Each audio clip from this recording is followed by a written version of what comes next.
Hi again. Um, I want to begin by clarifying what's going on with the survey. I think in my first attempt I couldn't upload it, and then I received emails from some of you saying that they didn't see it in the Blackboard. So I did it again, but now I think it's opening as empty. I'll see what I can do. Maybe I can send you an email asking the same questions because I was actually asking three questions. One is, are you okay health wise, mentally? Second one is, do you have access to internet? Can you receive my emails? Everything is fine with that. And third one is, if you want the class to be synchronous, which means that we do a live session instead of me uploading videos, lectures in YouTube, we will all connect to Zoom and have a live session because they just recently sent me an email about Zoom access. So if you want, we can do that, but I just want to ask you guys before arranging something like that. Okay, so I want to start with reading Violet's comment on the Weber lecture that I just uploaded last week. Made me think of one point. So think about Times Square, for example.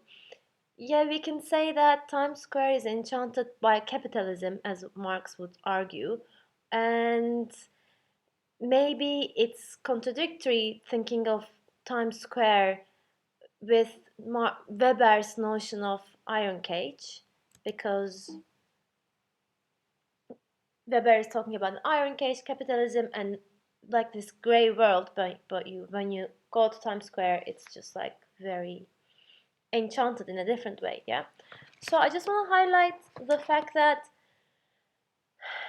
actually when thinking about these theorists, we cannot say one is right and the other is wrong, but instead we should ask, what do their theories allow us to see? So Marx is providing us with a materialist approach, right?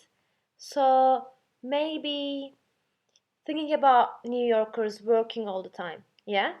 And this is, Weber would argue that this is the spirit of capitalism, but we don't see the effect of Protestantism, right? Because it has erased, the effect has erased. That's Weber's argument. And Marx would say, yeah, but New Yorkers are working not just because they are very convinced to work, but also they need to work because life is expensive. So he's giving us a materialist perspective. Yeah. So instead of asking what is like, are they wrong? Are they right? Just we can think of what do they allow us to see differently. Yeah. Because using their approach and thinking about the same thing, we can have different perspectives. And it's all like, this is true about all theories because there is no theory that can explain everything and that is right for anything you can encounter.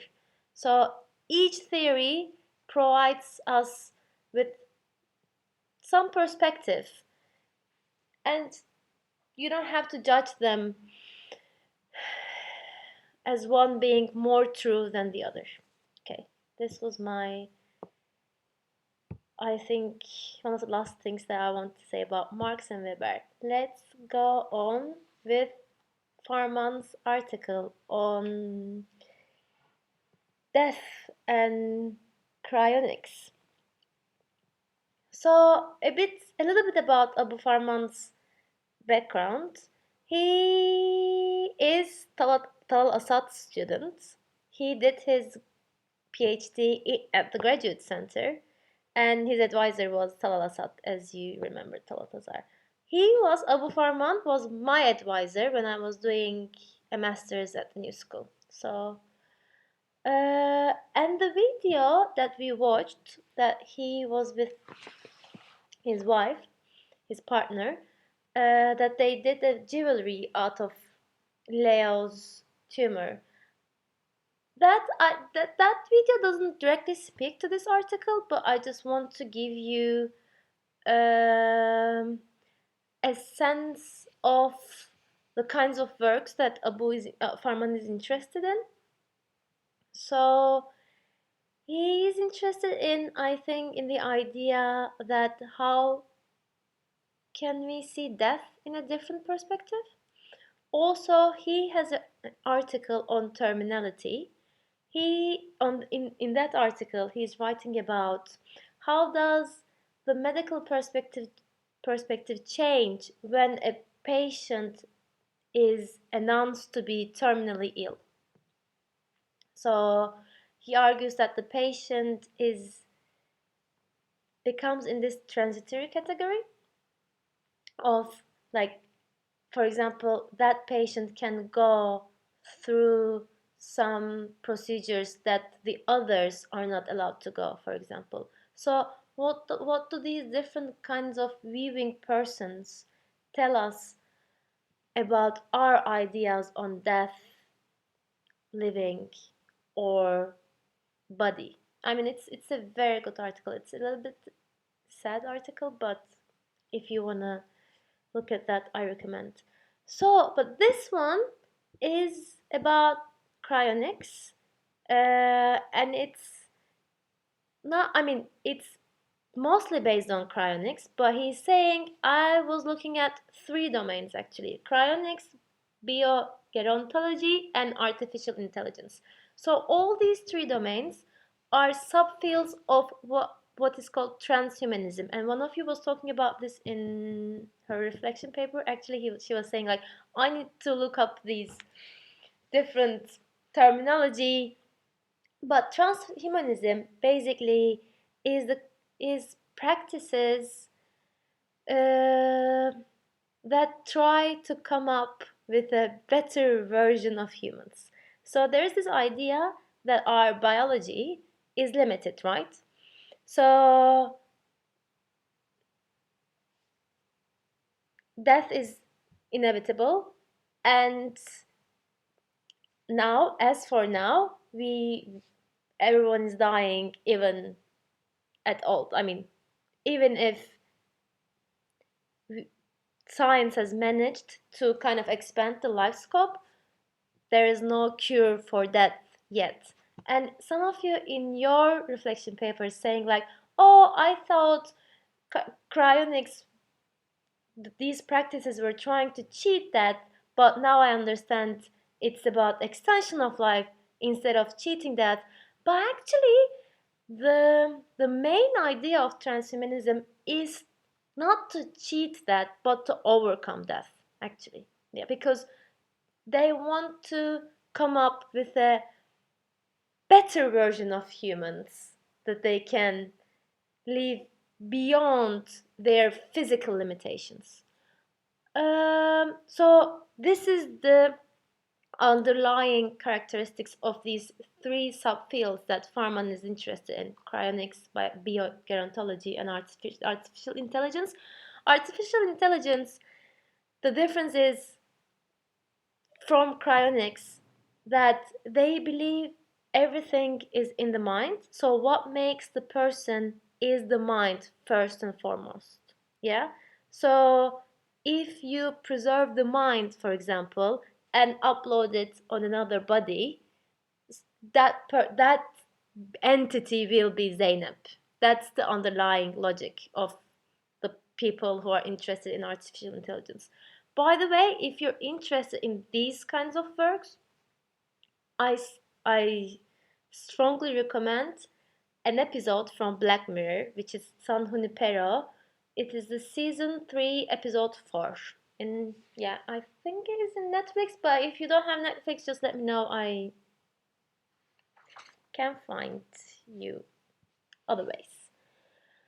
So, Furman begins by saying that I'm interested in how the secular domain defines the body. Yeah? And I think here we need some clarifications and some explanations. So, we were saying that religion and seculars, that there are co-constitutive domains. Yeah? So there was a process of secularization that have begun from 16th century with Reformation. This process involved separation of the church from the state, actually, from the public sphere. But we were always discussing, as in class, actually, we cannot say that this process is a complete process because we still see that religion has effects in the way that public life is going on. Yeah, but Farman is saying, okay, I get that, I understand, and I do not argue against that. But it's also clear that the secular, which means that there is a domain institutions that understand the world through the perspective of mostly science instead of religion. Yeah? So that's what he means each time he says secular. Mm, and in Dustar's article, we were saying that the secular and the religious, they're actually intertwined in people's lives. Yeah, that's what Dustar was arguing, saying like, oh, when you look at to Mercedes' life, we see that she's making use of very different things: psychology, tarot reading, and then magic. And these things are thought to be contradicting with one another in some domains, from the perspective of some institutions, but actually in people's lives, they're not that contradictory. But Abu is saying, I agree with that, but I also see that the secular is has constituted its own language, its own practices, its own ways of being. Yeah. And the way that we were understanding the body, the person is changing, has changed in line with this process of secularization. Yeah, I think one of the very interesting point of the article is saying like psychology, for example, wasn't a separate um, department in universities before 18th and 19th century. It was under the Department of Theology, if it existed at all.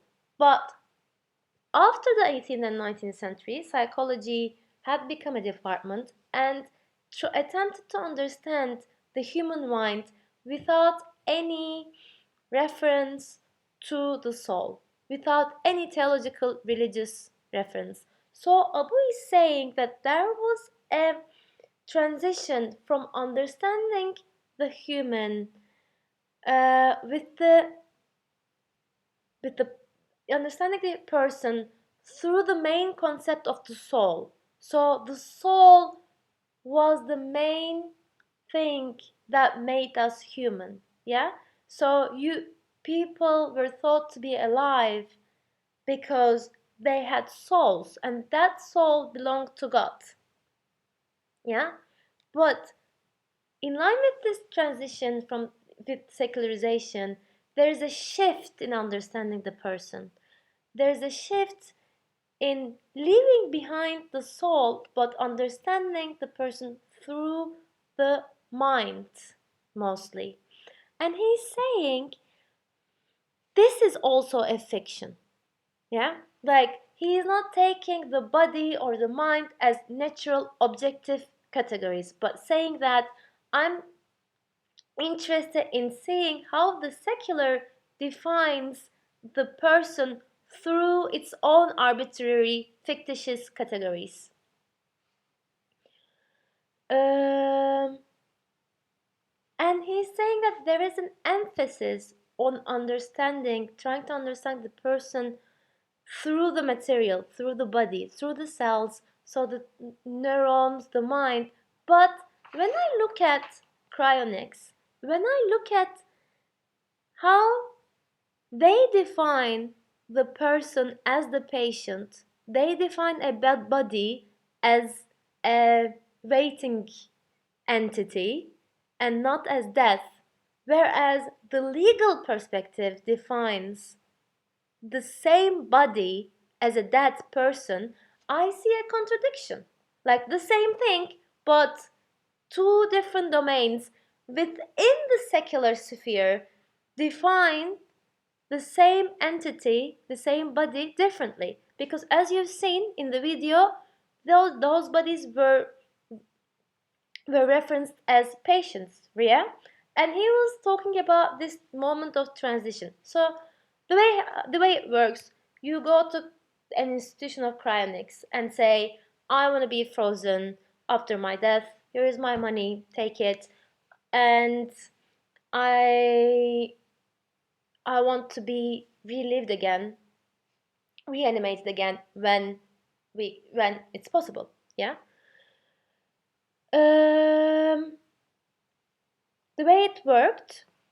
So you're in hospital. The same. I mean, imagine that I have went and I have given some money and I said I want to be frozen, and I got ill and I'm in critical condition. So a news goes to the cryonics institution. Yeah, and the moment that the legal legal system announce me to be dead, I'm taken away and I don't know, oxygenized, and they freeze me and they put me in these coffin, like you've seen that big things, to be reanimated in some time, we don't know. So there is this tension. One institution says that the body is dead, the person is dead, and the other institution says the body is alive.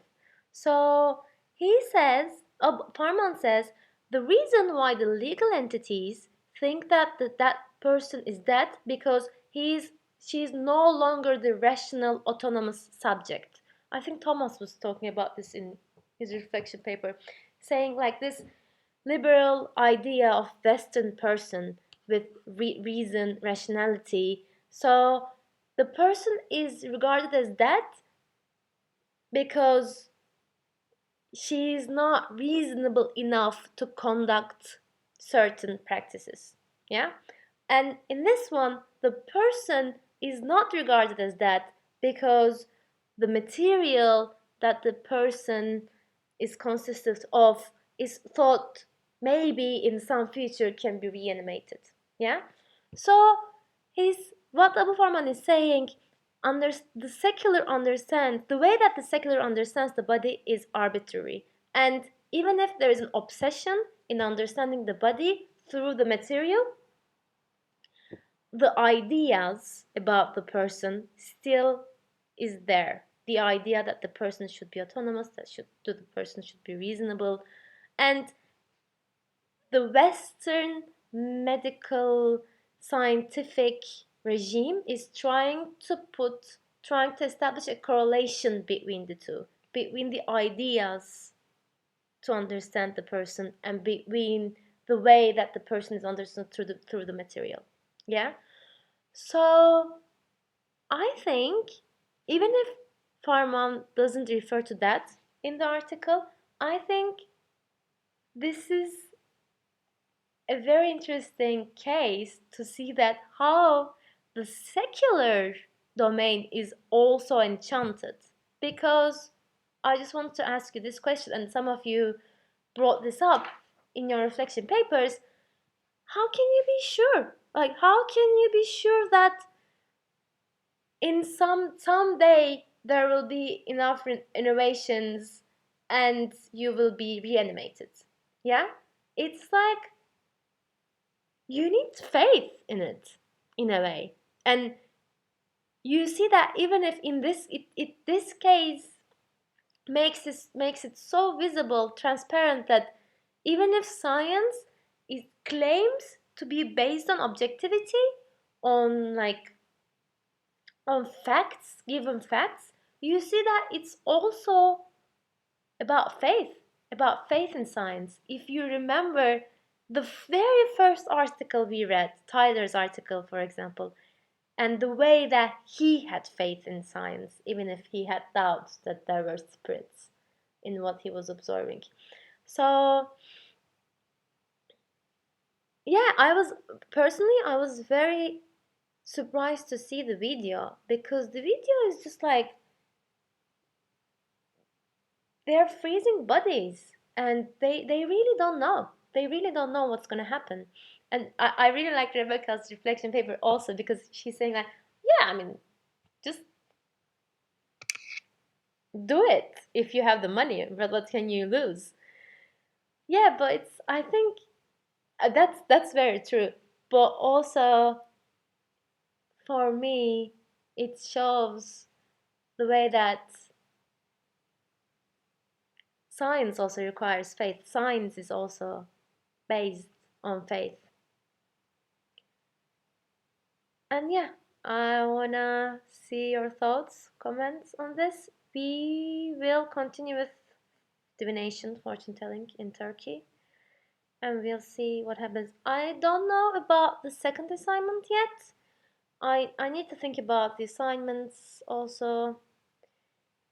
We'll see how it goes, but I won't be strict with deadlines or anything. So I will think a little bit more. But before thinking about second assignment, I want to I will I will put a revised version of the syllabus on the blackboard. Also, I wanna I wanna see if you guys are interested in doing this synchronous, so that we can have a discussion instead of me just telling you about my reading of the article. Yeah, I wanna see. So I may just yeah. Let me see what I'll do with the survey. Take good care. If anything, just send me an email. I'm still in my self isolation, so I have plenty of time. Yeah, see you.